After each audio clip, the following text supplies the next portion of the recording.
I couldn't believe the fact that I killed my son with my own hands. Wait. Don't get afraid. I didn't kill anyone. That one was just a sentence from the story that I have written especially for you people. Hello everyone. Welcome to AshokWrites, where we chat about mysteries and all kinds of stories written by me. Yes, exclusively by me. Ever thought about what stories hide in the shadows? I'm Ashok, your story buddy, and today we're starting our fun journey on AshokWrites. Quick thing, I'm not just into books, I also love creating stories. Whether it's spooky stuff, romance, or a bit of mystery, we're covering it all. Imagine this, a story that makes you feel like you're right there. That's what we're diving into today on AshokWrites. Let's get into this mysterious horror story that I wrote 5 years back but never gained enough courage to show it to anyone. However, I found YouTube to be a very helpful platform to share my creativity. Consider this AshokWrites as a mini Audible exclusively for you. Let's start this. Writer's note. I'm writing this story to purely entertain you people. It's not that I believe in superstitious things and supernatural powers that make you believe such things. It's a pure work of fiction. I hope you will enjoy my story. I couldn't believe my son was dead. My son Vishwas had brutally killed himself by cutting the nerves of his right arm with a knife. I witnessed similar scenes in many movies and had a lot of fun. But experiencing such a scene personally gave me chills. It was like a movie scene in my home as the cops were busy taking every piece of evidence that proved my son's death was a suicide. My son meant the world to me. Everyone in our family was crying. The police were acting like they had absolutely nothing to do with it. It added fuel to the fire which was burning inside my stomach. You don't have to take any evidence. My son committed suicide. Please let my family stay in peace. I shouted at them with rage. One of the cops came to me and tried to calm me down. Sir, I can understand the struggle you're going through now, but we have to take care of the necessary formalities. Give me 15 minutes to wrap it up. He requested me politely. I allowed them half-heartedly. They finished their work in exactly 15 minutes and left. We completed the funeral of our son the next day. It was too hard to take for all of our family members. I knew the reason behind my son's suicide. He was studying intermediate and he was going through tremendous pressure every intermediate college usually offers. He hadn't been a bright student in his schooling and the same with his intermediate. But my wife, Sravya, used to push him too hard. I told her quite a few times that it's foolish to push him too hard, but that didn't make her change. We had been paid off with a brutal gift of my son's death for forcing him to get a seat in IIT. I advise every parent to not push their children beyond their boundaries. I was on my bed, struggling to get some sleep the following night. My thoughts were with Vishwas. Sravya was sleeping beside me. I wanted to see her beautiful face once so that I would feel better. I turned around to see my wife's face. To my surprise, I found no one beside me. I assumed she had gone to drink some water. I came out of my bedroom to check that out. I saw something terrifying over there beside the refrigerator. I could see my wife sitting on the floor beside the refrigerator. But the way her face looked left me awestruck. Her face was in pure white color. Her eyes were looking dreadful. They were dark red. Her body posture represented the pose of a saint doing meditation. Her tongue was hanging outside like a rope hanging to a tree. She was making some weird sounds which were so terrifying to hear. I couldn't believe my own eyes. I was wondering whether she was my wife. My hands were trembling and my body was filled with sweat as I reached her. Shravya became unconscious and fell on the floor all of a sudden. I breathed a sigh of relief as her appearance changed to normal again. I woke up the following morning with a great sense of discomfort. Shravya came to me with a cup of coffee as if nothing had happened. She sat beside me. She looked gorgeous as usual. Was my last night experience just a dream? My mind posed many questions. I spent the following day reading all sorts of newspapers and different magazines. No matter how much I tried to control my tears, they never stopped. I should have taken more care of him, I thought with tears rolling down my cheeks. I stayed alone all day and I got tired of weeping. So I comfortably slept in the following night. Cries of my wife woke me up the following morning. I woke up immediately and was desperate to know what had gone wrong. I saw one more dead body at my home. My brother, Abhilash, was dead too. The scary thing was that his wounds on his right hand. He died in the same way as Vishwas died. I couldn't believe that Abhilash would take his own life. Abhilash was a psychiatrist. Why would any psychiatrist commit suicide?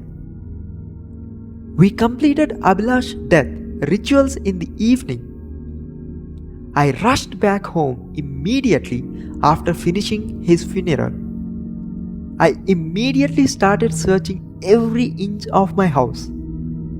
Yes, Abhilash killed himself with a knife. But where was the knife? After searching everywhere, I found it in my wife's closet. Shravya killed my son and brother? Why would she kill her family members? I started to think. I remembered the strange experience of Shravya behaving like a demon 2 days earlier. I was pretty sure Shravya was possessed by a spirit. The spirit in her soul killed both Abhi and Vishwas. But whose spirit was that? Many questions were left unanswered. Next day night, I rushed out of my bedroom immediately after finding there was no one beside me after Abhilash died.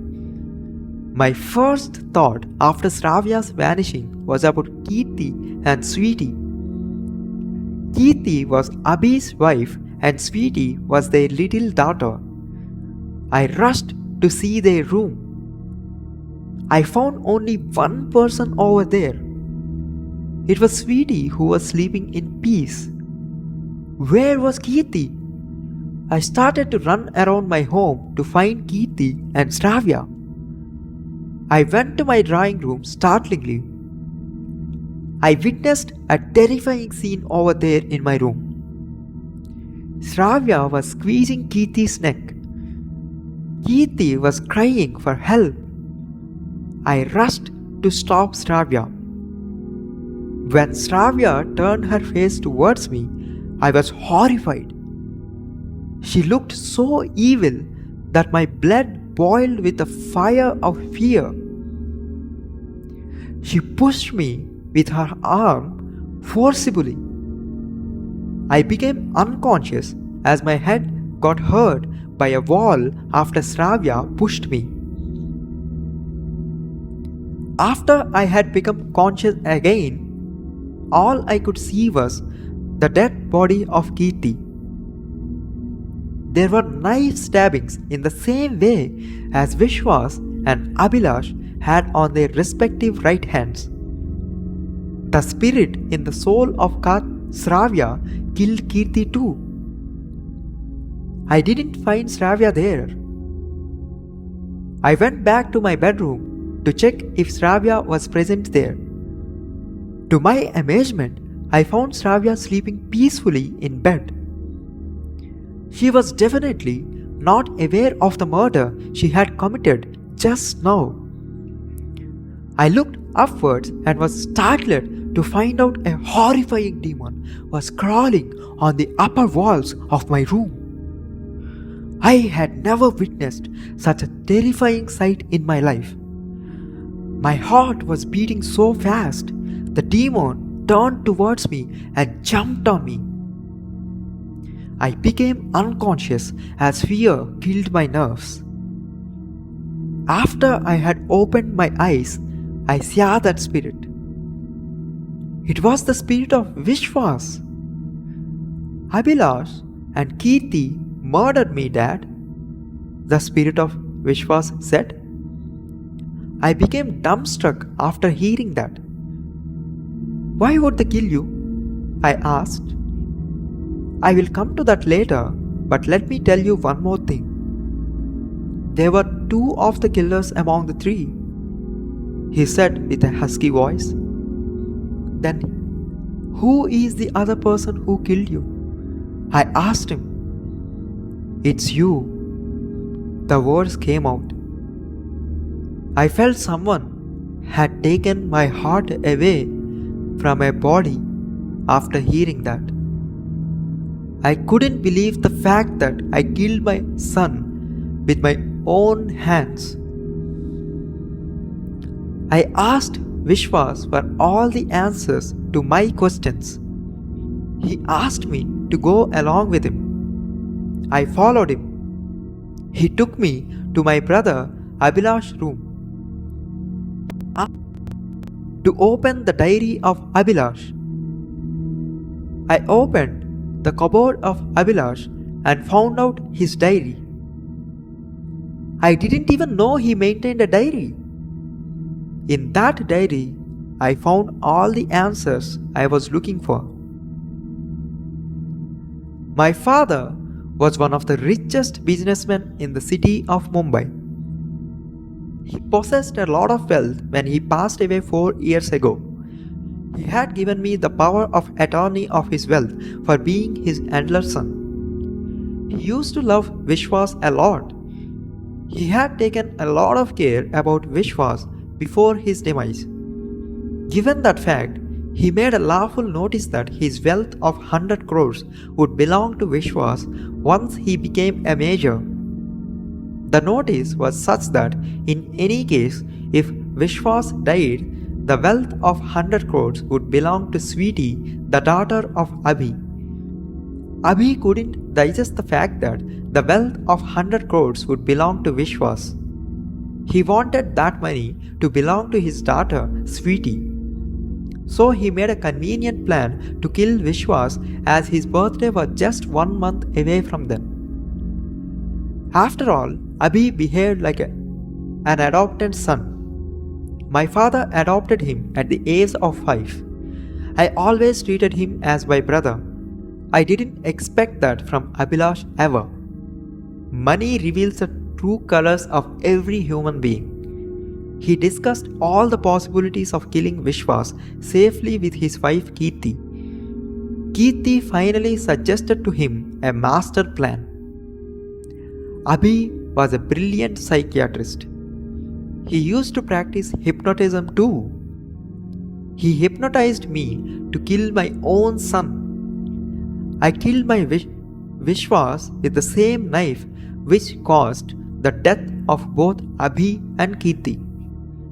Tears started rolling down my cheeks as I was reading that part. I could never digest the fact that I killed my son. Abhi carefully hid that knife somewhere safe in my home. Thanks to the cops' laziness, they didn't try too much to investigate Vishwas' case. I closed the diary with tears in my eyes. Vishwas was looking at me with a sad face. I couldn't utter a word then. "I love you so much, Dad," Vishwas said. "I will always be observing you, people, from there." He showed his index finger upwards. The spirit of Vishwas gradually vanished away from my eyesight. I felt so empty and went to the dead body of Kirti. I and Shravya performed rituals of Kirti's funeral the following morning. Sweetie was too small to understand all these murders in my home. I kissed Sweetie's cute cheeks and thanked God for blessing me with a loving daughter. Thank you so much for joining me today. Hit the like button and subscribe for more exciting stories. Comment down your thoughts on this one.